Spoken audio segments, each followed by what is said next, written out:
Bismillahirrahmanirrahim. Assalamualaikum warahmatullahi wabarakatuh. Alhamdulillah alladzi 'allama al-insana ma lam ya'lam.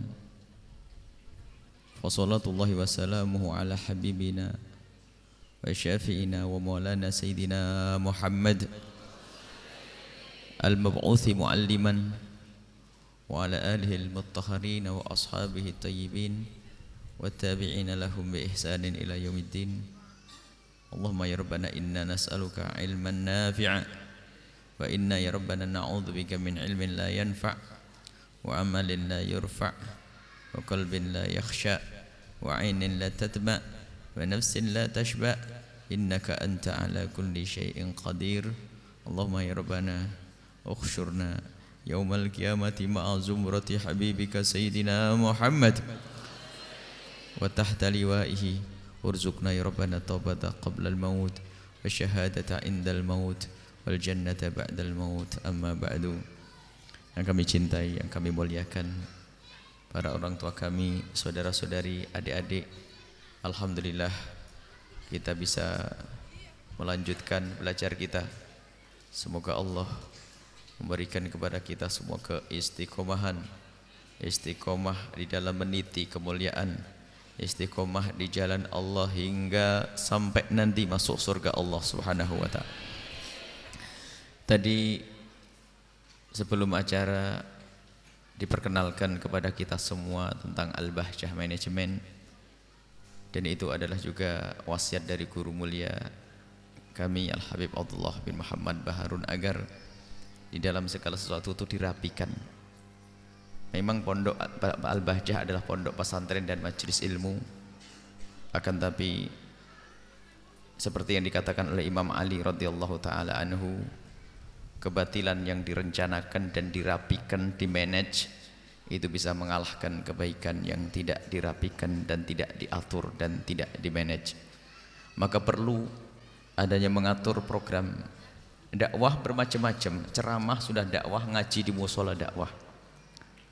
Akan tapi kata guru kami, kalau bercita-cita yang besar, bercita-cita yang besar untuk bisa menjadi juru dakwahnya Rasulullah, maka dari itu harus dibentuk satu sistem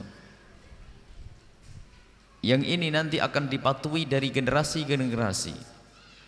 Jadi bukan bukan seperti sebuah tatanan atau program dakwah setelah kiainya meninggal nanti meninggal, berhentilah program dakwah, tidak. Tapi kita membuat sistem, dan di situ ada pejuang-pejuang, dan sekaligus kata guru kami ini kontrol. Ada Al-Bahjah Manajemen, itu adalah tertinggi, dan alhamdulillah ini dipimpin oleh saudara kita Bapak Heri, yang beliau adalah dari Jakarta, yang beliau juga berpengalaman untuk memanage perusahaan. Beliau yang akan mengatur. Di dalamnya nanti ada pendidikan, ada ekonomi, ada bermacam-macam. Dan di situ nanti ada majelis umana pusat dan majelis umana cabang. Dan majelis umana cabang, majelis ulama itu apa? Sesepuh. Sesepuh yang tempat untuk bertanya, yang mengayomi, termasuk penyandang kalau ada kebutuhan-kebutuhan dalam dakwah nanti diadukan kepada beliau, majelis umana ini pengayom lah. Dan sekaligus mereka juga anggota majelis umana yang ada di pusat sana. Tadi majelis umananya dipimpin oleh saudara kita Pak Haji Hariri, dan di bawahnya adalah banyak nanti. Siapapun boleh bergabung, dan bahkan bergabung kadang tidak dicatat namanya. Karena hanya ini antara untuk mempermudah komunikasi antara manajemen dengan pasukan atau pejuang-pejuang tersebut. Dan ketua yayasan tadi juga sudah ditunjuk, dan insya Allah mereka akan bekerja sesuai dengan program yang direncanakan Al-Bahjah. Ada program kita banyak sekali, mulai dari media dakwah, radio, televisi, termasuk sekolah-sekolah. Dan asal tahu saja bahwa program sekolah kita ada dua model. Yang pertama adalah pondok pesantren salaf, kalau bahasa dahulu. Pondok pesantren yang mereka harus memperdalam ilmu agama, diberi ilmu umum hanya sekedarnya saja, dan mereka itu akan dicetak menjadi ulama-ulama, dan inginnya setiap kota ada program semacam itu. Dan ini memang program free, program gratis, akan dibebaskan oleh oleh manajemen. Tentunya itu adalah seleksi, dan nanti kita juga membuat program sekolah formal yang alhamdulillah sudah kita buka dan penggemarnya, peminatnya sangat banyak, dan kita juga ingin membuka di Indramayu dengan secepatnya. Semoga Allah mengirim pejuang-pejuang ahli Allah yang ikhlas. Jadi ada pesantren, ada media dakwah, ada pendidikan formal yang membangun akhlak untuk mencetak profesional-profesional yang handal, mulai dari dokter, insinyur, pedagang yang hebat kita cetak di situ. Makanya sekaligus kami umumkan pada hari ini, malam ini, saat ini, siapa yang mau berjuang boleh bergabung dan menghubungi tim. Mungkin ada yang punya, saya punya tanah berapa hektar, mau dibuat apa? Karena perlu kita menyuarakan. Karena apa? Kekasih Allah itu bertebaran di mana-mana. Kita menyuarakan di Bandung, ternyata muncul tanah ada di Pontianak sana. Berapa hektar ada? Di Tulungagung juga ada, di Cirebon ada, di Kuningan ada. Dan kami yakin di Indramayu juga banyak kekasih-kekasih Allah, mulai dari kalau perlu ada bangunannya di atasnya. Mungkin ada yang punya radio. Pokoknya segala sesuatu yang telah Allah berikan kepada kita, sodorkan untuk bisa berjuang untuk berdakwah. Dan nanti yang mengontrol para bapak ibu semuanya. Termasuk keluar masuknya uang, bukan masuk sakunya kiai lalu tidak ada yang tahu, tidak. Semuanya akan diketahui, dikontrol oleh tim. Sehingga ada namanya infak center itu sendiri, duit masuk di situ, keluarnya diketahui, penggunanya untuk apa. Makanya kalau membantu tidak usah langsung ke Buya, bisa langsung ke manajemen, sama aja nyampe nanti. Kalau Buya nanti tambah bingung ya. Jadi langsung saja aja. Jadi kita punya program banyak. Sekarang bapak ibu berpikir, jangan sampai ketinggalan dari rombongan kemuliaan. Umur kita terbatas. Kita ingin mati, kita sudah punya tabungan banyak, punya madrasah, punya pondok, punya media dakwah. Yang kita mati ternyata itu semua berjalan dan kita mendapatkan pahala. Dan orang yang belajar pun menjadi baik, maka kebaikan yang dilakukan oleh orang yang belajar di pondok kita, di madrasah kita, pahalanya akan dikirimkan kepada kita. Mari menjadi orang cerdas, ayo. Kita bergabung. Apa yang Anda miliki saat ini? Saya punya tanah berapa petak, mungkin hanya berapa ratus meter di tengah kota, bisa nanti bisa dijual, dialihkan ke tempat lain. Dan ibu bapak bisa menyaksikan apa yang akan dilakukan oleh LPD Al-Bahjah nanti, oleh manajemen membuat apa. Dan memang harus terbuka semacam ini. Dan kami lebih senang daripada tangan para bapak ibu. Kami tidak mengatakan bantuan dari pemerintah haram, tidak. Akan tapi kami lebih rindu bahwasanya orang-orang kaya yang punya duit itu yang berjuang sehingga mereka selamat masuk surga. Bahkan ada orang yang tidak mampu pun masih berusaha untuk bisa berjuang di sini, maka itu adalah kemuliaan. Sehingga kalau pengen mengusahakan agar dakwah ini maju, tidak usah bapak ibu berurusan dengan pemerintah cari bantuan dana, nggak perlu, karena tidak akan diterima untuk di sini. Akan tapi ibu kalau pengen jadi tim dakwah, berbicara dengan orang-orang yang bisa diajak berjuang dengan baik, bisa bantu apa, ayo silahkan. Tidak usah berurusan, biarpun di sini mungkin ada yang punya kenalan Pak Menteri sana, tidak usah, bilang saja Pak Menteri kirimkan orang-orang yang bisa berjuang. Saya tidak butuh duit yang dari pemerintahan. Karena apa? Kita lebih rindu untuk mengambil daripada bapak-bapak yang ikhlas ini. Ini kita agun, kita punya perjuangan yang panjang. Kemudian ini adalah untuk fasilitasi anak-anak kita. Sekarang sekolah berlomba-lomba, dan alhamdulillah kita baru buka sekolah diminati, sehingga daftarnya pun dibatasi, sehingga banyak yang belum bisa diterima. Ini adalah yang perlu kami hadirkan, bahwasanya kalau ingin membantu, ingin bergabung, adalah bagaimana kita memperbanyak kawan. Jadi kita ingin bahwasanya kalau tidak ada orang kaya di kampung kita kecuali menjadi orang kaya ahli surga. Tidak ada pejabat di negeri kita kecuali kalau bergabung dengan kita menjadi selamat. Pejabat yang ingin berjuang urusan izin, urusan macam-macam, kita ingin semuanya selamat. Itulah diadakan lembaga pengembangan dakwah Al-Bahjah, pengembangan untuk mengembangkan dakwah dengan melibatkan semua. Jadi agar sia-sia, apa yang harus kita usahakan di sini ya adalah orang yang mau berinfak dengan hartanya, orang yang mau berinfak dengan tenaganya, ada yang berinfak dengan ilmunya. Saya punya anak 5 hafal Quran semuanya, mau diapain? Waduh. Ayo akan kita tampung, ada muridnya banyak, enggak, kebanyakan sekarang kurang guru betul di pusat sana, guru tahfidz. Kalau memang ada di antara bapak ibu punya anak yang menghafal Quran, kirim ke sana untuk bisa berjuang bareng-bareng. Yang punya harta silahkan. Kita perlu ini semuanya. Kita ingin semua bergabung di sini. Sebelum kita mati, kita sudah punya tabungan. Nah inilah apa yang harus Anda lakukan. Dan bukan membawa duit zakat ke pondok. Malam ini kita akan bicara tentang zakat. Kalau ada zakat berikan fakir miskin, selesai. Memang Al-Bahjah Manajemen juga membuat badan amil zakat. Badan zakat ada, maka diarahkan ke situ. Dan itu bukan untuk anak pondok. Anak pondok kita tidak makan duit zakat. Ustadznya pun tidak makan duit zakat. Akan tapi agar tahu kalau mau berjuang dengan Al-Bahjah itu diambilkan dari mana? Dari uang yang bersih, dari uang Anda. Karena Allah Anda berikan, maka itu akan dimakan anak-anak menjadi anak ulama ini nanti. Lah bapak ibu yang membayar, biarpun tidak digelari ulama, tidak digelari ustazah, ternyata yang kita didik menjadi ulama, maka di alam barzah kita mendapatkan kiriman pahalanya ulama. Nanti di padang mahsyar dibangkitkan bersama para ulama. Inilah yang kami hadirkan. Makanya tadi perlu dikukuhkan agar semakin semangat. Jadi kami menghimbau kepada tadi yang sudah mendapatkan tugas yang sudah sebut namanya serius, dan semuanya ayo kita benah diri niat kepada Allah Subhanahu wa taala. Jangan sampai perjuangan kita karena sanjungan dari manusia. Sanjungan dari manusia berakhir. Manusianya mati, tidak ada sanjungan lagi. Tapi kalau sanjungan dari Allah adalah maknanya bagian daripada surga. Karunia Allah, kemuliaan Allah di surga nanti. Kalau sudah disanjung oleh Allah sebagai orang beriman, orang bertakwa, orang ikhlas, ahli infak ke Allah yang menyanjung, maka artinya hamba ini akan dimasukkan oleh Allah ke surga Allah Subhanahu wa taala. Jadi kita mungkin tidak hanya di Indramayu, mungkin bapak ibu punya anak jadi pengusaha berhasil di mana? Di Irian Jaya sana. Bisa dimasukkan program di sini, kita akan buat tim untuk berjuang di Irian Jaya. Mungkin ada yang di Bali sana. Pokoknya hidup kita hanya untuk mengajak orang dalam kebaikan. Masuk dalam program dakwah ini, tim dakwah Al-Bahjah. Kita bisa buat di mana-mana. Di Bandung sudah ada, di Bogor ada, di Blitar, di Tulungagung ada, di Indramayu ada, di Kuningan ada, di Majalengka ada. Ini semuanya ada. Agar apa? Agar mereka bisa konsentrasi dalam berjuang di daerahnya masing-masing. Karena apa? Subhanallah. Kekasih Allah bertebaran di mana-mana. Banyak orang-orang yang punya kemampuan ilmu, karena tidak pernah ada yang mengajak, ilmunya hilang di kampungnya. Ada orang mondok 12 tahun, 14 tahun, masuk ke kampungnya sendiri, setelah itu nggak beraktivitas, nggak punya kegiatan dakwah, tiba-tiba ilmunya sudah pada hilang. Banyak orang kaya yang tidak ngerti bagaimana cara berinfak. Karena belum ada yang menyentuh hatinya, belum ada yang mengajak. Sehingga dia hanya kaya di dunia saja, di akhirat melarat. Ternyata di saat diajak, mereka adalah orang yang paling semangat untuk berjuang dengan hartanya.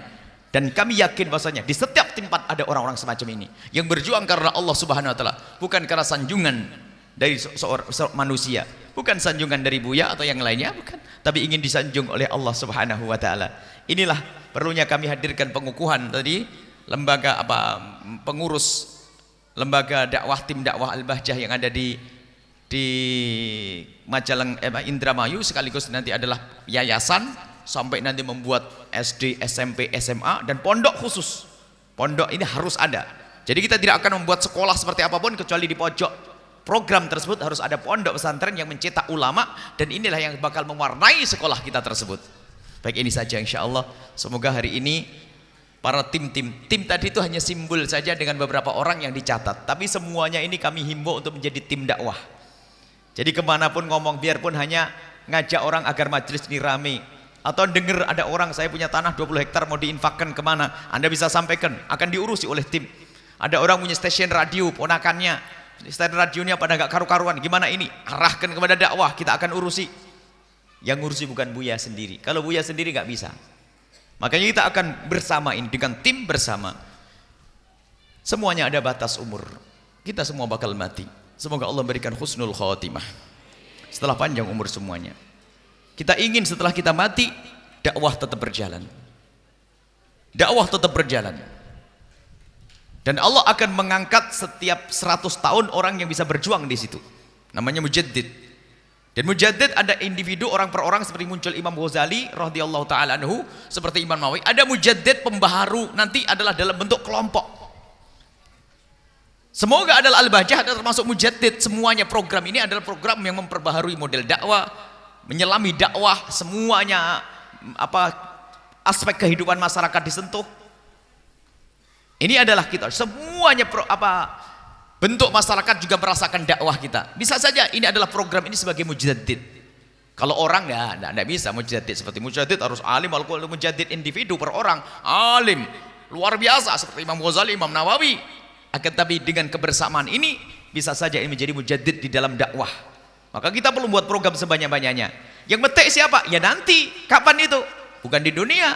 Setelah kita mati nanti ternyata di alam barzah sudah dipersiapkan oleh Allah kebaikan-kebaikan yang kita lakukan saat ini. Inilah.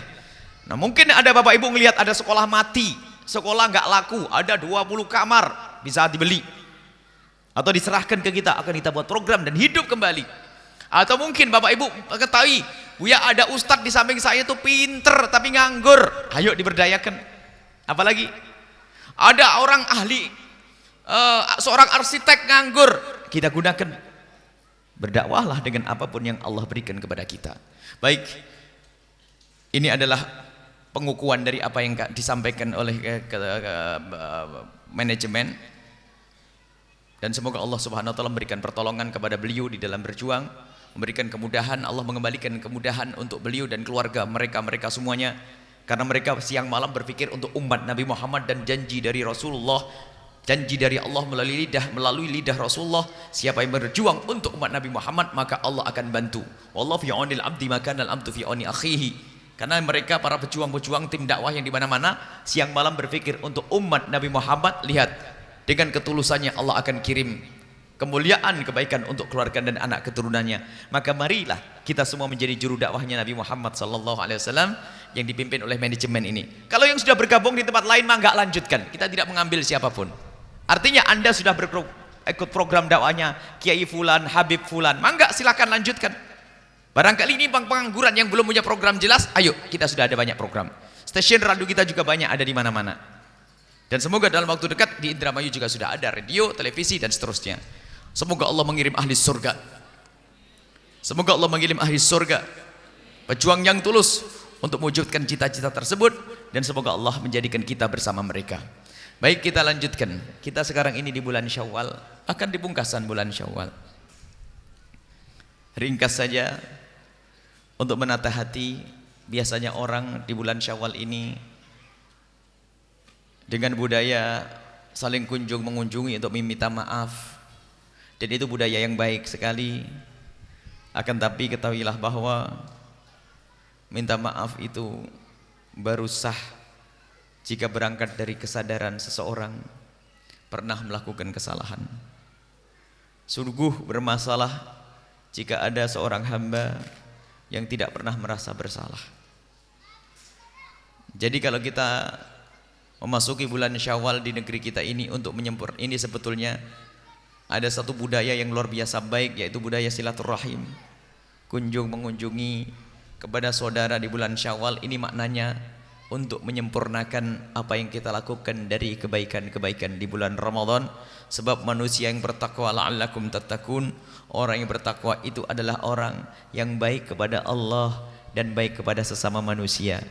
Di bulan Ramadan kita puasa di siang hari, malam harinya tarawih, Al-Quran bacaan kita tingkatkan, banyak zikir, menjauhi kemaksiatan. Artinya itu kita mendekatkan diri kita kepada Allah Subhanahu wa taala. Lalu di bulan Syawal disempurnakan dengan kita kunjung mengunjungi, kita saling memaafkan. Tapi ingat, jangan sampai saling memaafkan kita ini hanya latah atau basa-basi sosial urusan dunia, bukan karena Allah Subhanahu wa taala. Jangan, kita harus niati di dalam bersilaturahmi itu ada dasar, ada pondasinya. Bukan sekedar kita saling kunjung mengunjungi, bukan saling kunjung mengunjungi, yaitu dasarnya adalah cinta. Maka cinta itu yang akan menyelesaikan segala permasalahan kedengkian, kebencian, permusuhan. Maka dari itu hendaknya kita persiapkan di dalam kita minta maaf atau memberi maaf ini dengan membiasakan hati kita, melatih kita untuk kita bisa hidup saling mencintai dengan sesama. Dengan orang tua hidup dengan cinta. Kalau sudah ada cinta, beres semuanya.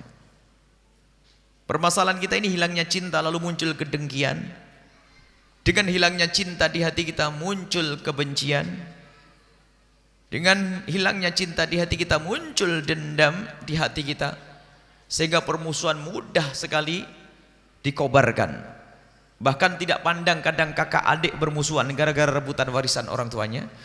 Dan tidak sedikit hal yang demikian itu. Bahkan tidak pandang kalau sudah hilang kecintaan lalu muncul kebencian. Tidak pandang Bahkan mungkin terjadi di antara orang alim dengan orang alim bermusuhan, naudzubillah. Karena apa? Tidak ada cinta di dalam hatinya. Dan ini masih ingat hadis yang pernah kami sampaikan, hadis qudsi pada pertemuan yang lalu. Akhir pertemuan kita membawa hadis qudsi. Allah menyeru kepada hambanya, aina al-mutahabbuna bijalali, mana orang yang hidupnya saling mencintai karenaku, al-yauma udhilluhum yauma la dhilla illa dhilli, sekarang akan aku beri perlindungan mereka, yakni di padang mahsyar, di akhirat mereka akan mendapatkan perlindungan dari Allah di saat tidak ada lagi perlindungan kecuali perlindungan dari Allah Subhanahu wa taala.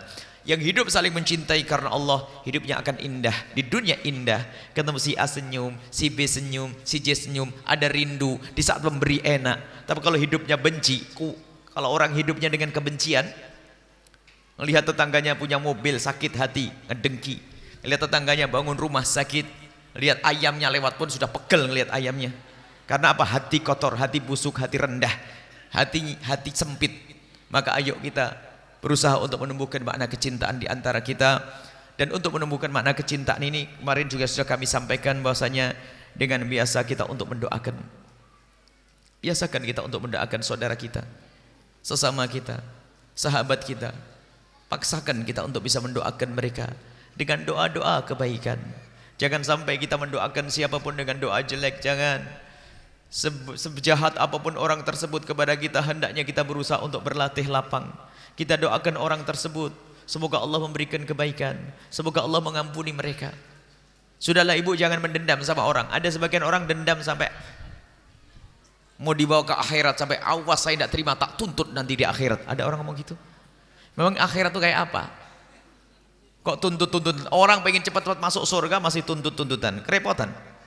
Kalau kita memberi maaf hari ini, akan disiapkan oleh Allah pahala besar nanti di surga. Kita lapang dada. Lupakan kebencian, permusuhan. Sudahlah, sekarang kita pangkas. Kalau kita marah dengan seseorang, benci dengan seseorang, di malam harinya kita hantam kebencian itu. Kebencian yang di hati kita, kita hantam dengan doa-doa. Ya Allah, berikan kebaikan kepada orang tadi yang kurang ajar kepadaku, ya Allah. Terus, ini adalah salah satu cara untuk menumbuhkan kecintaan di hati kita. Biasakan mendoakan. Ustadz mendoakan ustadz yang lain. Pedagang mendoakan pedagang yang lain. Tetangga doakan. Bahkan kita perlu membudayakan anak-anak kita. Jangan ajari anak-anak kita dengan kebencian dan permusuhan. Jangan. Kadang seorang ibu, seorang bapak itu telah salah mendidik anaknya untuk benci dengan saudara. Misal, harta kita direbut oleh saudara. Setiap hari cerita kepada anak-anak, tahu enggak kamu sebetulnya itu warisan bapakmu itu diambil oleh pamanmu. Setiap hari diajari anaknya untuk benci. Kita pengen rumah kita itu kita jadikan tempat diskusi dengan anak-anak kita tentang kemuliaan. Biarpun mungkin sebulan sekali atau seminggu sekali. Misalnya setiap malam Jumat kita kumpulkan anak-anak kita. Lalu kita cari kira-kira anak kita itu benci dengan siapa. Mungkin lihat tetangga yang pernah marah-marah dengan kita, atau paman yang jahat. Di malam itu dikumpulkan anak-anak kita. Anak-anakku, kamu ingat tidak dengan paman kita yang ada di sana? Oh, ingat bah, yang itu kan, yang ngomong-ngomong jelek dia. Kamu ingat tidak dengan tetangga kita yang namanya ini? Oh ya bu ya, bah, itu tetangga yang kurang ajar itu. Sekarang kamu sudah melakukan dosa menyebut dia kurang ajar, menyebut dia jahat. Sekarang malam ini kita doakan mereka. Kita minta maaf kepada Allah, kita doakan semoga tetangga kita menjadi tangga yang baik. Nah ini pernah tidak kita mendidik anak-anak kita semacam ini? Mungkin kita punya saudara yang jahat, tapi jangan anak kita ajari jahat. Kita kumpulkan anak-anakku, kamu ngerti. Kemarin bibimu marah kan di sini? Kita doakan semoga bibi diampuni oleh Allah dan diberi segala kebaikan. Jadi anak kita terus kita tata hatinya. Cuman kadang kita itu karena kekecewaan dengan seseorang, marah kita dengan seseorang, cari kawan anaknya pun diajak masuk neraka. Coba dikumpulkan baik, dedek, tetangga yang pertama, paling dekat dengan rumah kita, kita doain.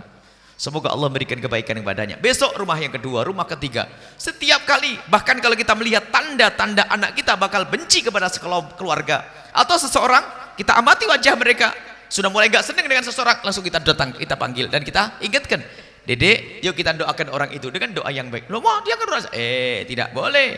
Mungkin Allah sudah mengampuninya. Ayo kita mendoakan. Ini yang perlu kita latih di anak-anak kita. Bukan diajak ngomongin tetangga, ngomongin paman, ngomongin bibi dan seterusnya. Coba kalau budaya ini dihadirkan di rumah kita, anak kita akan mengenal makna cinta. Sehingga ketemu orang indah. Tidak ada dendam, tidak ada dengki, tidak ada permusuhan. Nah, Mungkin di antara kita sudah terlanjur melakukan kesalahan. Ini dasar awalnya itu. Dengan cara banyak mendoakan itu adalah untuk memangkas kebencian di hati kita, untuk menghadirkan cinta. Dan pastikan wahai Bapak Ibu, kita pulang dari tempat ini harus memperbanyak doa-doa tersebut. Harus memperbanyak doa untuk saudara kita. Jangan ditinggalkan, jangan dilawan. Hawa nafsu yang melarang kita untuk berdoa untuk saudara kita. Kemudian dengan cara mendoakan orang lain seperti yang pernah kami sampaikan, ada janji dari Allah melalui lidah Rasulullah bahwa mamin abdin muslimin yat'uli akhil muslimi ala dhahril ghaibi ila wa qala al malaku wa laka bimithlin. Tidak ada seseorang yang mendoakan orang lain di saat orang itu tidak ada di hadapannya. Kita mendoakan tetangga kita yang di sana, bibi kita yang di sana, teman kita yang di sana. Di saat kita bisa mendoakan di saat mereka tidak ada di hadapan kita, maka malaikat mendoakan walaka bimithlin, engkau mendapatkan yang sama. Jadi kita lebih dulu mendapatkan daripada orang yang kita doakan. Maka tidak rugi dan tidak rugi mendoakan orang lain dengan kebaikan. Dan sangat rugi kalau kita mendoakan orang lain dengan kejelekan. Rugi, maka jangan biasakan kita ngomong yang jelek. Sok dendam yang kita kayak apapun dengan seseorang, kalau marah jangan doain yang jelek. Saya marah dengan seseorang, semoga masuk surga, sudah kita aja. Tapi saya tidak keluar, ya sudahlah, minta surga yang beda saja. Surga itu luas, biar dia di surga ujung sana, kita surga ujung sebelah, nggak ketemu di akhirat nanti. Lah kok ada dendam tuh dipiara sampai mati mau dibawa, mau kemana? Mati dengan dendam. Sudahlah sak marahnya kita, ya Allah semoga dia masuk surga ya Allah. Tapi jangan temukan saya di surga nanti ya Allah. Nggak apa-apa ngomong gitu.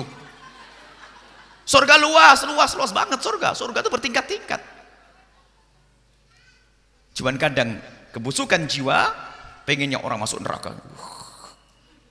Naudzubillah. Kemudian kita biasa dengan halal bihalal reuni. Sebenarnya dasarnya sederhana. Meminta maaf dan memberi maaf. Jadikan ini budaya di rumah kita. Minta maaf dan memberi maaf. Barangkali fikih zakatnya kita bicarakan bulan depan saja, karena waktu kita bahas tentang meminta maaf dan memberi maaf. Orang tidak cukup menjadi orang yang sering meminta maaf. Biarpun meminta maaf adalah sebuah kemuliaan. Meminta maaf akan dimuliakan oleh Allah dan Rasulnya. Yang mendahului meminta maaf diangkat derajatnya oleh Allah. Meminta maaf. Kalau kita salah minta maaf. Kepada siapa? Nah ini yang perlu kita perhatikan. Kepada orang-orang yang paling dekat dengan kita, orang tua kita, bapak ibu kita. Kita harus meminta maaf. Cuman ada syarat meminta maaf itu kayak apa? Apakah cukup kita minta maaf, innal aidin wal faizin. Kemudian setelah itu mohon maaf lahir batin, itu saja? Tidak pernah menyadari kesalahannya. Oh tidak. Minta maaf yang akan diterima oleh Allah adalah minta maaf yang dibarengi dengan an-nadamah, penyesalan akan dosa-dosa yang pernah kita lakukan kepada ibunda kita, bapak kita, kepada saudara kita. Jadi kepada manusia ini kita minta maaf.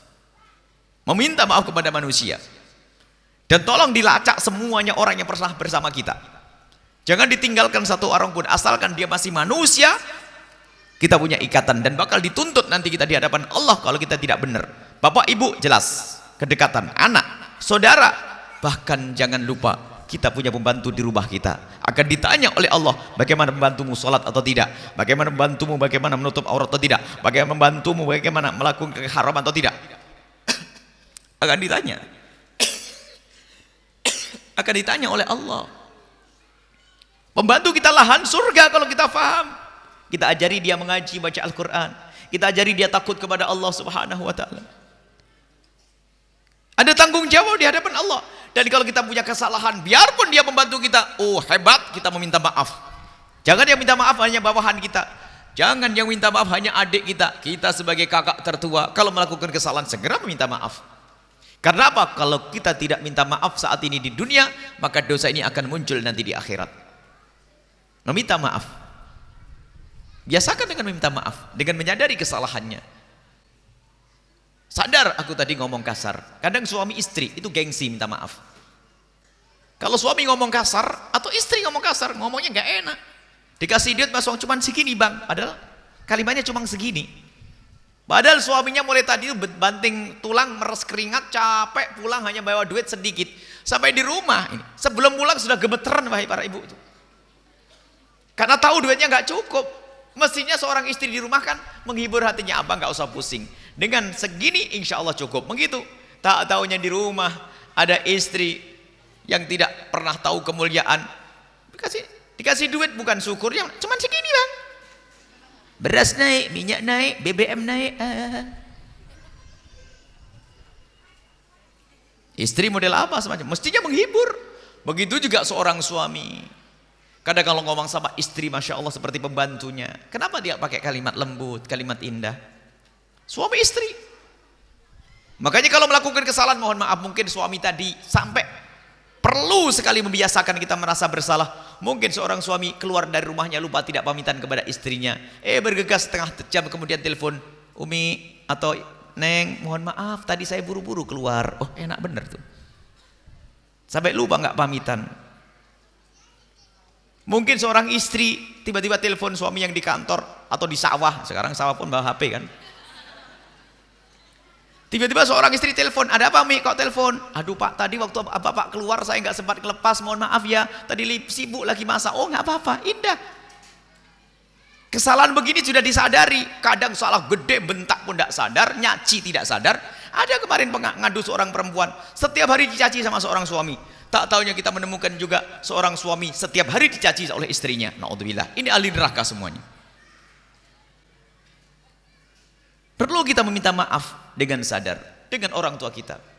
Mungkin kita ngomong dengan orang tua kita dengan muka yang masam, muka cemberut dan sebagainya. Dosa. Sementara Allah mengatakan wala taqul lahum uffin. Ngomong uff itu nggak boleh kepada orang tua. Uff itu adalah satu kalimat yang sangat ringan tapi nggak baik. Misalnya kalau diajak ngomong sama orang tua, dia adalah dengan kata yang tidak enak, menunjukkan kalau dia sudah nggak senang dinasihati. Misalnya apa? Dia dinasihati ibunya, mestinya kalau anak solehah kan tinggal ngomong, iya Mi. Tapi enggak, iyanya 2 kali, iya iya. Nah ini tidak enak. Ini sudah nggak enak sama Bapak Ibu. Ini juga dosa ini. Dinasihati istri juga begitu. Nasihati suami ini yang paling banyak begitu juga. Ya ya. Ya ya.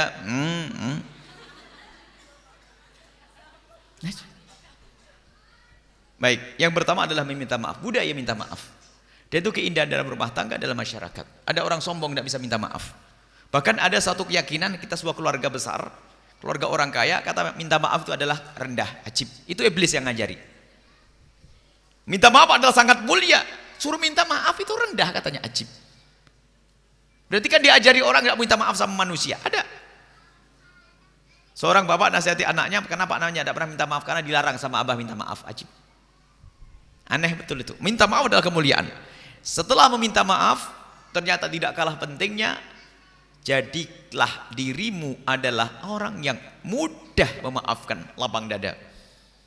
Ada orang minta maaf gampang, tapi dendamnya nggak pernah habis-habis.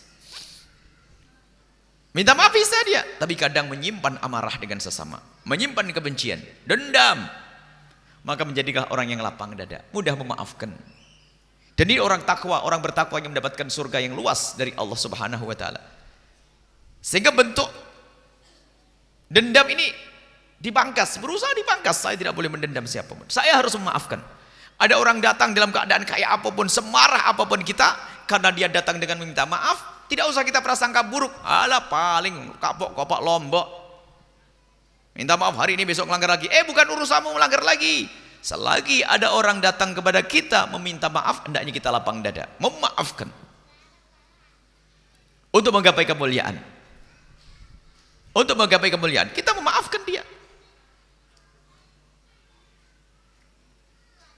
Kita lapang dada kepada siapapun yang melakukan kesalahan kepada kita, berbuat zalim kepada kita, suami istri dan sebagainya, saudara dengan saudara. Sebab yang namanya tidak bisa memaafkan itu sebenarnya ada dendam di dalam hati. Dan kalau dendam ini menjerumuskan orang ke neraka. Setan itu luar biasa. Kalau pengen menjerumuskan orang masuk neraka itu pinter. Pertama mungkin kakak beradik. Kakak yang pertama ngerebut waris. Contoh, merebut waris saudaranya. Jadi yang merebut waris jelas melakukan kezaliman, melakukan dosa gede, dan dia tempatnya di neraka. Orang yang berebut waris. Yang merebut waris adalah haram, dosa, ahli neraka yang berjalan di atas bumi. Yang direbut warisnya, orang yang didolimi. Dengan ketabahan dan kesabaran menjadi surga. Cuman setan tidak pengen ada orang masuk surga. Jadi orang yang direbut warisnya dengan tabah, aku pun lahir hanya tidak tanpa sehelai kain pun. Aku lahir tidak apa-apa. Kalau ternyata duitku diambil oleh abangku, biarlah saya relakan. Saya tidak boleh mendendam, tidak boleh marah. Ahli surga dia. Apa yang diberikan kepada abangnya akan dipetik nanti di akhirat. Tapi ternyata setan tidak diam. Ditanamkan dendam di dalam hatinya. Sehingga abangnya masuk neraka gara-gara merebut warisnya. Dia diajak oleh setan untuk masuk neraka dengan kebencian. Sehingga setiap hari pagi dan sore gunjing. Abangnya beli mobil, helah beli mobil bagus, tamisil rebutan waris dengan saya. Setiap hari menggunjing, ngomong dengan istrinya, ngomong dengan anaknya, ngomong dengan yang lainnya. Kaya apapun itu, tanah saya. Setiap hari gunjing. Akhirnya apa? Abangnya masuk neraka gara-gara merebut waris adiknya. Adiknya masuk neraka gara-gara apa? Kebencian dan dendam yang di dalam hatinya, yang ditiupkan oleh setan tadi. Nah ini. Makanya lapang dada itu penting, kita mudah memaafkan kepada siapapun. Sudahlah, ada orang berbuat salah, cepat lupakan. Sehingga itu yang disebut dengan orang yang datang kepada Allah biqalbin salim, dengan hati yang selamat, tidak ada dendam, mudah memaafkan. Sudah. Ini kemuliaan dan keindahan. Inilah yang perlu kita hadirkan di rumah kita. Mudah meminta maaf dan mudah memaafkan. Maafkan. Sampai disebutkan dalam Al-Quran itu, orang yang bertakwa wasari'u ila maghfiratin min rabbikum wa jannatin arduha samawati wal ardu uiddat lil muttaqin alladzina yunfikuna fis sarra'i wad dharra wal kadhiminal ghaidha wal 'afina 'anil nasi wallahu yuhibbul muhsinin. Pangkat tinggi yang mendapatkan surga adalah wal kadhiminal ghaidha. Didolimi, dijailin sama orang, menahan amarah. Wal kadhiminal ghaidha. Menahan amarah. Setelah menahan amarah, tidak membalas dengan lidah ikut mencaci, tidak mukul. Astagfirullahaladzim. Tapi menahan amarah ini bisa saja meletus nanti, meledak suatu ketika. Setelah wal kadhim wal 'afina 'anil nas dilanjutkan dengan memaafkan. Kamu aku maafkan sudah. Aku maafkan pokoknya. Hatinya panas tapi berusaha untuk memaafkan. Memaafkan pun kadang masih ada sisa-sisa. Pangkas, bersihkan sisa-sisa tersebut seperti disebutkan dalam Al-Quran, lanjutan ayat tersebut. Wallahu yuhibbul muhsinin. Malah ngasih hadiah kepada orang yang ngasih jahat. Kepada orang yang dolim pada kita kasih hadiah. Nahan marah, memaafkan, kasih hadiah. Ini makanan yang paling bagus, duit apa? Dijamin ini. Kalau kita punya marah dendam sama seorang, kasih hadiah, maka hilanglah dengki dan amarah tersebut. Dan kebencian tersebut. Ini pendidikan. Pendidikan seperti itu. Jadi bagaimana untuk kita menahan marah ini? Tapi ingat, menahan marah ini adalah urusan kita dengan manusia, bukan urusan dengan Allah. Kalau melihat suami tidak sholat lalu sabar, nggak begitu. Maksudnya hak kita diambil, kita dijailin, kita dijahatin, kita digunjing, kita difitnah, kita diolok, diambil duit kita. Ini yang perlu sabar, memaafkan mereka. Tapi kalau kita ngelihat orang minuman keras, ya kita ingatkan. Sabar di sini nggak boleh. Ada orang berzina, kita ingatkan. Bukan, oh sabar, anakku berzina sabar, anakku tidak sholat sabar. Oh itu bukan, itu majnun, gila namanya. Sabar yang disebutkan tadi wal kadhiminal ghaidha, urusan kita dengan manusia. Pinjam duit nggak balik-balik, ya sabar. Duit kita diambil, ya sabar. Kemuliaan itu. Karena apa? Hitungannya dengan Allah. Ini urusan dengan manusia, hablum minan nas. Maka dari itu, lebaran hendaknya kita lakukan dengan seperti ini. Dengan mendoakan orang yang akan kita kunjungi. Kita akan kunjung kepada seseorang, pastikan kita sudah berdoa di tengah malam. Kita ingin mengadakan reuni, pastikan kita sudah berdoa untuk saudara kita sebelum reuni. Kenapa? Kalau kita belum mempersiapkan hati kita, khawatir nanti di saat kita bertemu, justru mendapatkan bahan baru untuk menggunjingnya. Kalungnya di bawah semuanya. Sok bener tentang orang kaya. Reuni aja pakai kalung 16 gelang. Cincinnya 10. Macam mobilnya aja, pamer paling depan. Klakson lagi tadi datangnya. Macam-macam. Padahal datangnya reuni. Pengen halal lebih halal. Karena hatinya masih kotor.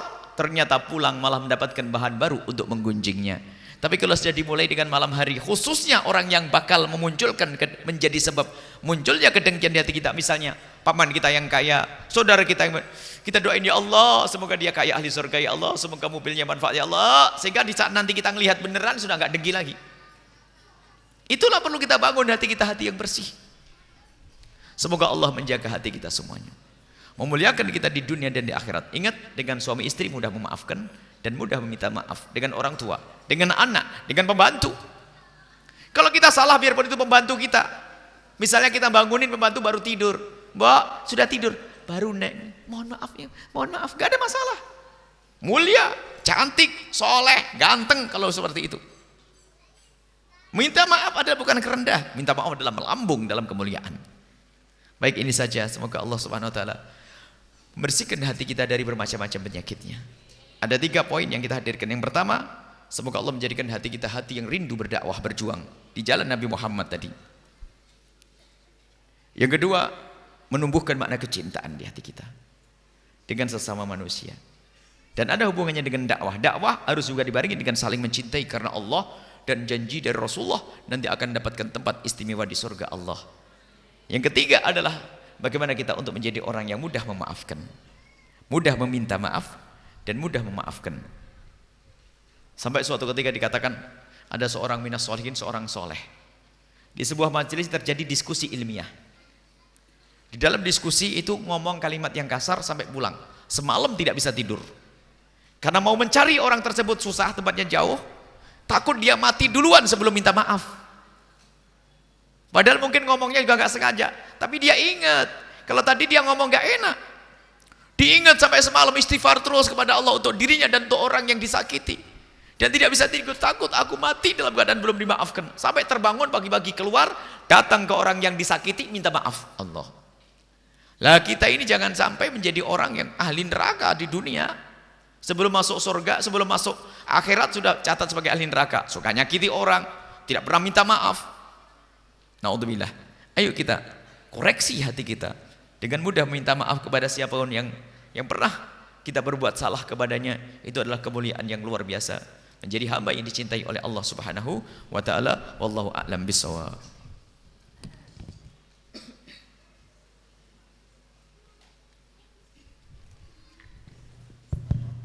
Baik, kepada para jemaah yang ingin bertanya, kami silakan.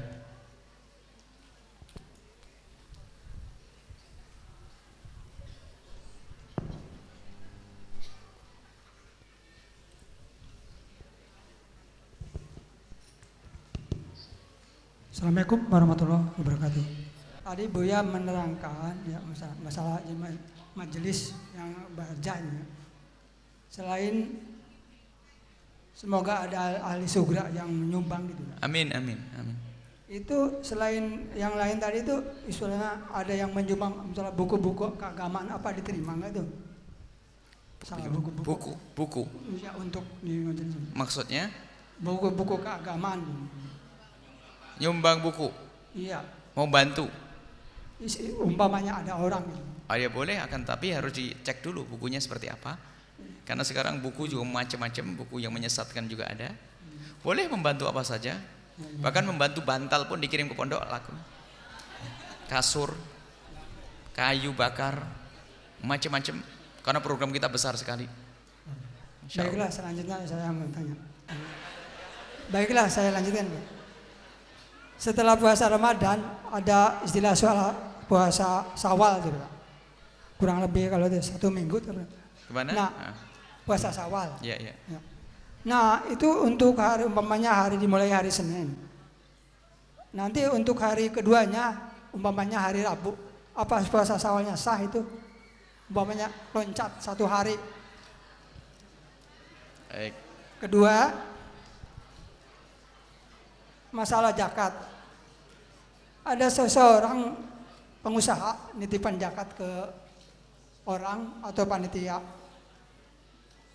Dan zakat itu dibagikan beberapa hari atau sebelum sholat Id sebagian.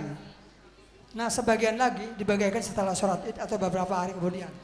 Itu zakat apa? Zakat Bagaimana fitrah? hukum? Itu zakat fitrah atau zakat harta? Harta. Apa bagaimana tuh hukumnya? Hukumnya. Masalah akikah, Pak. Hukumnya gimana tuh, Pak? Umpamanya apa selama dalam syukuran bayi sejak bayi lahir sampai batas umur berapa untuk akikahkan, Pak? Baik, insyaallah. Terima kasih. Bagaimana hukumnya? Assalamualaikum warahmatullahi wabarakatuh. Salam. Assalamualaikum warahmatullahi wabarakatuh. Waalaikumsalam warahmatullahi wabarakatuh. Bu ya, Punten ini kami tanyakan mengenai zakat fitrah ya. Kebetulan kemarin pas Lebaran ada keluarga yang sakit ya, kebetulan keluarga itu sendiri suaminya sakit gitu, dirawat di rumah sakit.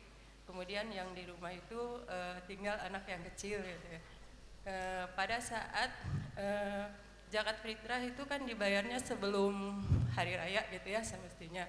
Cuman karena mungkin sakit suaminya itu keras sekali ya, dalam arti kata gawat gitu. Jadi si ibu tadi nggak sempat sampai ke untuk pembayaran zakat fitrah gitu Bu ya. Nah pas ingat sudah sholat id dilaksanakan, baru ingat langsung pada saat itu juga dibayar gitu. Tapi dibayar juga di rumah sakit itu mencari orang yang berhak untuk membayar gitu. Kebetulan keluarga yang di rumahnya itu tidak ada yang mengingatkan gitu untuk yang kecilnya, sehingga ibunya nggak nyampaikan juga ke pihak keluarga yang di rumah gitu. Akhirnya dia bayar di rumah sakit dengan mencari orang yang berhak untuk menerimanya gitu Bu ya. Nah, apakah untuk amalan-amalan seperti misalnya puasa, juga amalan yang lainnya itu tidak menghalangi gitu, misalnya karena zakat fitrahnya dibayarnya setelah ingat gitu. Terima kasih Bu ya atas jawabannya, dan assalamualaikum warahmatullahi wabarakatuh. Waalaikumsalam warahmatullahi wabarakatuh. Yang pertama tentang puasa 6 Syawal adalah puasa sunnah yang sangat dikukuhkan, dimulai dari hari yang kedua bulan Syawal. Hari yang pertama haram berpuasa karena hari itu adalah hari makan dan minum, berpuasa malah haram. Kemudian 6 Syawal itu dilakukan adalah mulai tanggal 2. Adapun caranya boleh pilih, boleh langsung berurutan. Kalau hari raya hari Senin, berarti puasanya mulai Selasa, Rabu, Kamis, Jumat, Sabtu, Ahad. 6 hari berurutan, boleh. Dalam mazhab Syafi'i itu lebih bagus. Kemudian boleh juga diloncat-loncat Bapak. Jadi boleh sempatnya sehari ini, besok 2 hari lagi, lusa ini, atau dipaskan hari Senin Kamis. Maka niat untuk Senin Kamis sekalian, boleh. Jadi boleh. Atau ibu punya utang, pasti punya utang nih. Puasa Syawalnya dengan cara niat bayar utang loh ya, jangan salah. Niatnya bayar utang, nanti mendapatkan pahala puasa Syawal. Jadi mudah. Jadi boleh loncat-loncat, tidak harus berurutan. Memang ada sebagian mengatakan berurutan, tapi dikukuhkan dalam mazhab kita tidak, itu hanya sunnah saja untuk berurutan. Langsung begitu, boleh sehari puasa, besok tidak, sehari puasa, besok tidak. Baik, itu adalah masalah puasa 6 Syawal, salah satu sunnah puasa yang sangat dikukuhkan dan dianjurkan. Zakat itu ada 2 ibu, zakat harta sama zakat fitrah. Zakat fitrah itu zakat yang 2,5 kilo itu. Kalau zakat harta itu adalah pertanian, dagang, ya, barang temuan, barang tambang, uang yang mandek, itu ada zakat harta, ada zakat fitrah. Adapun masalah mengeluarkan zakat fitrah, kalau zakat fitrah sekaligus jawaban untuk ibu tadi, digabung saja jawabannya. Kalau mengeluarkan zakat fitrah itu dalam madhab kita Imam Syafi'i, syaratnya orang wajib bayar fitrah, zakat fitrah itu syaratnya orang tersebut menemui bulan Ramadan dan menemui bulan Syawal. Kalau hanya menemui Ramadan saja, tidak menemui bulan Syawal, tidak wajib bayar zakat fitrah. Hari raya itu dimulai kapan? Maghrib. Maghrib itu mulai hari raya. Jadi kalau besok lebaran berarti mulai maghrib sudah kita takbir kan? Masuk hari raya ya. Jadi kalau ada orang matinya habis maghrib, orang mati setelah maghrib hari raya, berarti dia hidup di bulan Ramadan, di bulan Syawal pun masih hidup hanya beberapa jam. Berarti menemui Ramadan sama Syawal wajib. Nah, tapi kalau ada orang sebelum maghrib mati, berarti hanya menemui bulan Ramadan, tidak menemui wajib zakat fitrah? Tidak. Atau ibu melahirkan habis maghrib, berarti menemui Syawal saja, tidak menemui Ramadan. Tapi kalau melahirkannya ibu itu sebelum maghrib, bayi kita wajib dikeluarkan. Karena apa? Bayinya sempat ketemu Ramadan, sempat ketemu Syawal. Kemudian bagaimana membayarnya? Boleh membayarnya di saat kita masuki bulan Ramadan. Boleh. Dari awal Ramadan sudah boleh mazhab kita memperkenankan membayar zakat fitrah di sepanjang bulan Ramadan. Sunnahnya adalah setelah masuk bulan Syawal, sebelum sholat hari raya. Sebelum sholat hari raya itu paling sunnahnya. Setelah hari raya ibu sah, tidak ada masalah. Sebagian ulama mengatakan makruh, jadi nggak apa-apa bu. Setelah sholat hari raya, setelah sholat dibayarin, jatuh zakat fitrah dan sah dan tidak dosa. Tapi kalau mundur sampai maghrib lagi belum bayar, haram. Jelas ya? Jadi yang sakit tadi nggak ada masalah, dan puasanya insya Allah diterima oleh Allah, ibadah yang lainnya diterima oleh Allah Subhanahu wa ta'ala. Ini adalah masalah zakat fitrah, seperti itu. Tapi kalau zakat harta sesuai dengan manajemen pembagian. Kalau zakat fitrah sampai maghrib hari raya harus sudah dibagi semuanya. Tapi kalau zakat harta ditunda sehari dua hari karena repotnya pembagian, karena saking banyaknya duit. Misalnya bapak mengeluarkan zakatnya tok 200 juta. Ini kan untuk bagi kan perlu waktu, diatur, dicari orang fakirnya dan sebagainya. Mungkin sampai seminggu, sampai 2 minggu nggak ada masalah. Yang penting berusaha secepat mungkin kita keluarkan. Itu kalau zakat harta. Kalau zakat fitrah tadi sudah jelas waktunya, mulai awal Ramadan sampai tanggal 1 Syawal.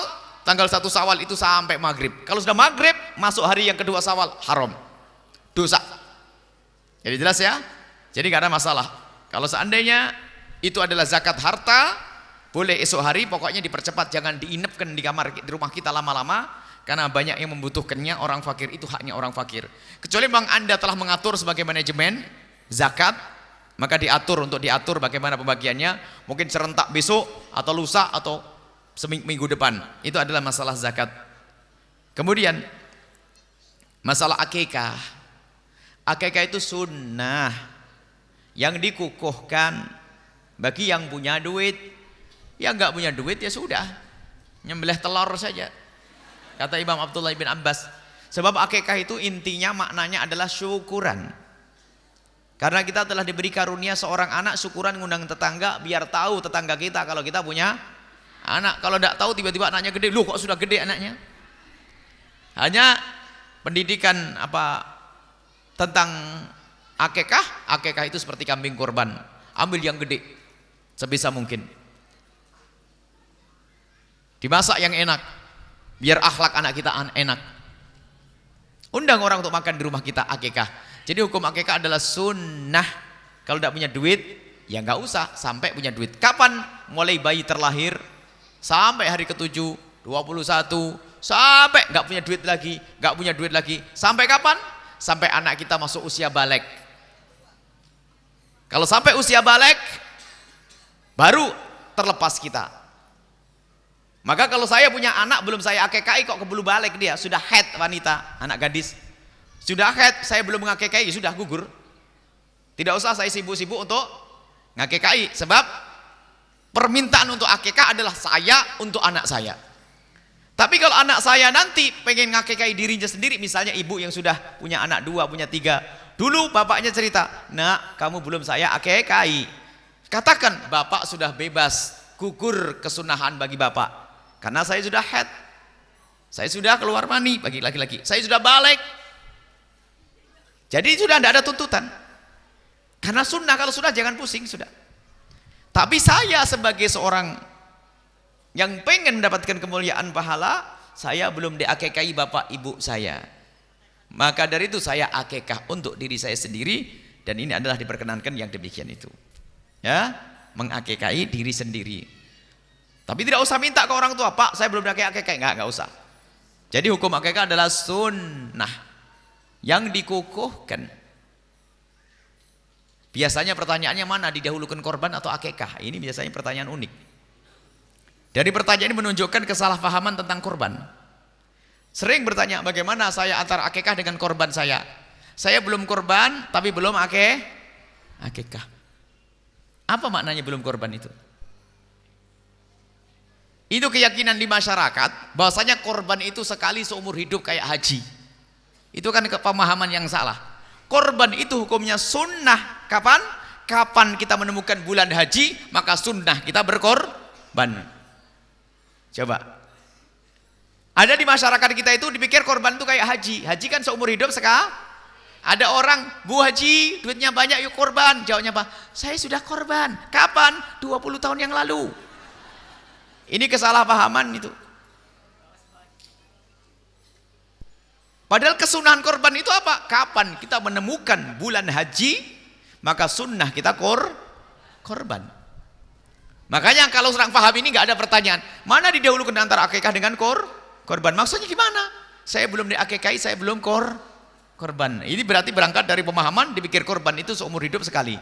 Kalau akikah benar seumur hidup sekali. Tapi korban setiap tahun kita sunnah korban.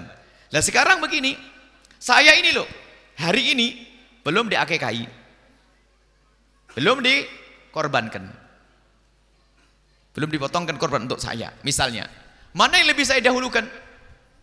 Tinggal tanya, punya duitnya kapan? Punya duitnya sekarang. Wah, bulan haji masih 2 bulan lagi kan? Ya sudah, sembelih korban untuk akikah. Bulan haji nama, ini rezeki nanti. Jika datang bulan haji karena akikah sunnah. Kalau bulan haji nanti kita ngumpulkan duit, boleh. Kenapa? Untuk bulan haji waktunya beda. Kalau akikah, berbeda ini, akikah diri saya. Cuman kalau untuk diri saya sendiri yang sudah dewasa, yang sebetulnya tugas akikah adalah untuk orang tua saya, maka di saat saya dihadapkan kepada pilihan, saya punya kambing cuma 1, ya ini. Hari ini bulan apa? Bulan Syawal akhir kan? Dzulqa'dah. Saya punya kambing cuma 1, lebih baik untuk akikah untuk saya sudah balik, punya anak. Saya belum diakikahi, mana yang lebih penting? Saya akikah atau korban? Jawabnya adalah pilih korban. Kenapa? Karena akikah ini adalah tugas orang tua saya, tapi korban adalah untuk saya. Berarti saya pilih korban. Berbeda kalau bapak punya anak lahir di bulan haji, tanggal 5 Dzulhijjah lahir, berarti disunahkan untuk akikah. Sekaligus sunahkan juga untuk korban. Pilih mana ini? Ini baru masuk akal pertanyaan itu. Mana ini dahulukan yang gitu. Nah, karena akikah itu masanya adalah terbatas, kalau sudah balik nanti nggak ada, maka di sini bisa didahulukan akikah. Karena belum masuk bulan akikah. Karena akikah itu dibebankan atas orang tua. Bebankan atas orang tua. Kalau ini kebayang pertanyaan semacam ini. Cuman Imam Romli mengatakan apa? Boleh didobel niatnya. Cuman jumhur ulama yang lain mengatakan bahwasanya akikah adalah lakukan akikah karena itu adalah hari akikah. Adapun korbanmu adalah cari rezeki yang lain lagi. Nah ini seperti itu. Jadi dua-duanya adalah sunnah. Tidak usah pusing, tidak usah bingung. Bercita-citalah ibu bapak setiap tahun kita korban. Dan korban itu adalah sunnah ainiyah, disunahkan atas orang per orang. Ibu sunnah. Sunnah ainiyah itu kalau kita punya anak 5 dengan suami istri berarti 7, berarti nyembelih sapi 1 atau kambing tuh 7. Itu sunnah. Kalau punya 7, kalau punyanya cuma 1, hanya 1 kambing saja, riwayat dari Nabi SAW, Nabi pernah menyembelih 1 korban karena tidak ada lagi yang lainnya. Dan Nabi berkata, hadhihi udhiyati wa ahli baiti, ini adalah korban untukku dan keluargaku. Namanya sunnah kifayah. Jadi kalau ibu punya anak 5, kalau tidak bisa nyembelih korban 7, paling tidak 1 kambing deh. Diniatkan untuk semua keluarga. Lah kalau semua keluarga nyembelih kambing kira-kira cukup enggak? Ini enak enggak? Lah sekarang itu gara-gara pemahaman yang salah dipikir korban itu seumur hidup sekali. Masjid gede pun ternyata sapinya cuma 4, kambingnya 50, tapi warganya ribuan, makanya dapat 3 on.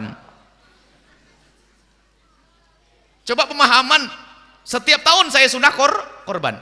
Setiap tahun, makanya ini perlu dirubah. Ini keyakinan tak tahu dari mana. Saya itu dengar dari dulu juga begitu. Mungkin di sini sudah benar semuanya, nggak salah kayak ini orang Jawa. Atau yang salah hanya orang Jawa Timur saja yang salah itu. Orang sini mungkin sudah benar ya. Korban setiap tahun sekali, begitu. Atau pemahamannya korban seumur hidup sekali. Nah ini yang baik. Berarti sama dengan orang Jawa Timur sana. Di Jawa Timur pemahaman yang sering kami dengar dulu di Jawa Timur sebagian, yang ulama juga enggak. Bahwasanya korban itu seumur hidup sekali. Jadi kalau ada Pak Haji disuruh diajak korban, pasti bilang saya sudah korban. Nah ini baik, itu saja insya Allah. Jadi bercita-citalah, jangan kalah dengan seorang tukang becak. Diceritakan seorang tukang becak itu selalu setiap tahun dia selalu mengirim 2 kambing paling gede. Ajib. Ke musola kecil kambing, sampai orang bingung, di tukang becak kok sok bener. Rupanya apa? Setelah bulan haji selalu dia beli kambing 2 kecil.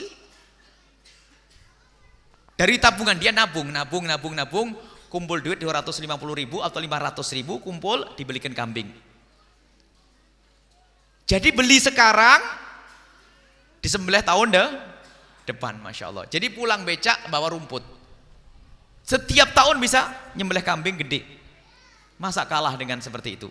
Jadi himmah, biarpun hanya kerjaannya adalah gajinya tidak banyak, tapi kalau ada niat bisa. Begitu sebaliknya, biarpun kaya raya, kalau nggak ada niat nggak akan bisa. Ketahuilah kebaikan dimudahkan oleh Allah hanya untuk ahlinya.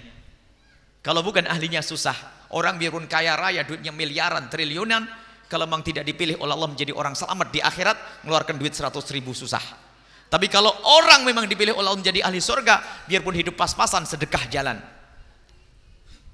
Kaya ternyata banyak dermawan, banyak sedekah dan infak, karena Allah pilih dia menjadi ahli surga Allah Subhanahu wa taala. Sampai di sini saja, mari kita tutup dengan doa. Bismillahirrahmanirrahim. Alhamdulillahirabbil alamin. Allahumma shalli ala sayyidina Muhammad wa ali sayyidina Muhammad. Irhamna wa la tu'adzibna wa ansurna wa la takhdhulna wa afina wa la tumritna wa akrimna wa la tuhinna wa athirna wa la tuthir alaina innaka ala kulli syai'in qadir. Allahumma ya Allah, bersihkan hati kami ya Allah dari niat-niat yang jelek ya Allah. Kami mohon semua yang berjuang bersama kami dalam berdakwah ini ya Allah, berikan kepada mereka semua ketulusan ya Allah, sehingga apa yang mereka lakukan bisa mereka lihat kelak di surga bersama kekasihmu Nabi Muhammad. Dan seperti yang kau janjikan, akan kau kembalikan kepada mereka di dunia sebelum di akhirat dengan segala kebaikan. Maka kami mohon ya Allah, semua yang berjuang bersama kami, berikan kepada mereka di kebaikan di dunia dan kebaikan di akhirat. Dan kami mohon perbanyaklah kawan-kawan untuk berjuang bersama kami ya Allah, yang bisa berjuang dengan ilmunya, yang bisa berjuang dengan hartanya, bisa berjuang dengan pikirannya, bisa berjuang dengan panjatan doa di tengah malam ya Allah. Kami ingin punya banyak kawan ya Allah. Kirimkan kepada kami orang-orang tulus dan ikhlas yang bisa berjuang bersama kami ya Allah. Kirimkan kepada kami ahli surga yang tulus dan ikhlas yang bisa berjuang bersama kami, dan jadikan kami bersama mereka ya Allah. Kami jadikan kami bersama mereka. Jangan sampai kami tertinggal orang pada berbuat baik lalu kami tidak berbuat baik ya Allah. Jadikan kami hamba-hambamu. Pilihlah kami sebagai hamba-hamba yang mudah berbuat baik dengan apapun yang kau berikan kepada kami. Dan kami mohon ya Allah, yang sempit rizki, lapangkan rizki mereka dengan rizki yang halal penuh berkah. Dan jadikan kelak di saat menjadi orang kaya, menjadi orang kaya ahli surga ya Allah. Dan kami mohon yang sudah kau beri karunia kekayaan, jaga kekayaan mereka. Jadikan mereka orang kaya ahli surga yang mudah berbuat baik ya Allah. Dan rindukan mereka untuk surga, sehingga mudah mereka untuk berbuat baik untuk akhirat nanti ya Allah. Jangan sampai menguasai hati mereka hubbud dunia, cinta dunia. Kami ingin ya Allah semua yang bersama kami ahli surgamu ya Allah. Ya Allah, jika ada yang datang ke tempat ini adalah orang para pejabat, jadikan mereka pejabat-pejabat ahli surga. Dan kami mohon ya Allah, ya Allah, ya Allah, ya Allah, kirimkan kepada kami orang-orang tulus ya Allah, yang bisa berjuang bersama kami ya Allah.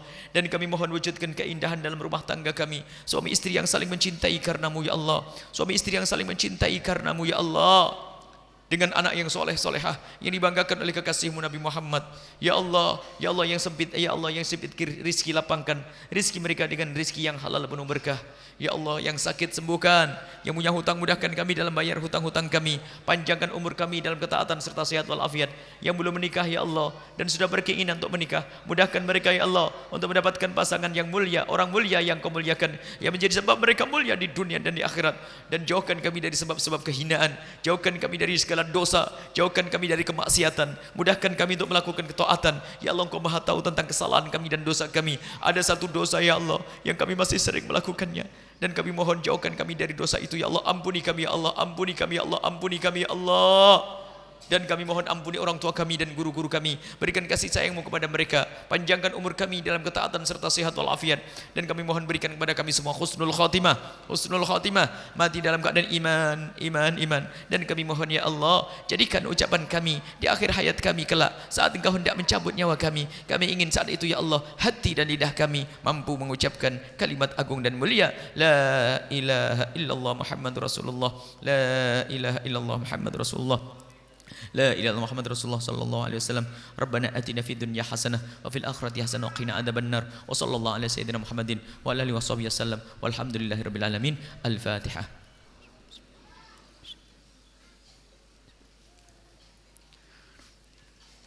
Wabillahi taufiq hidayah. Assalamualaikum warahmatullahi wabarakatuh.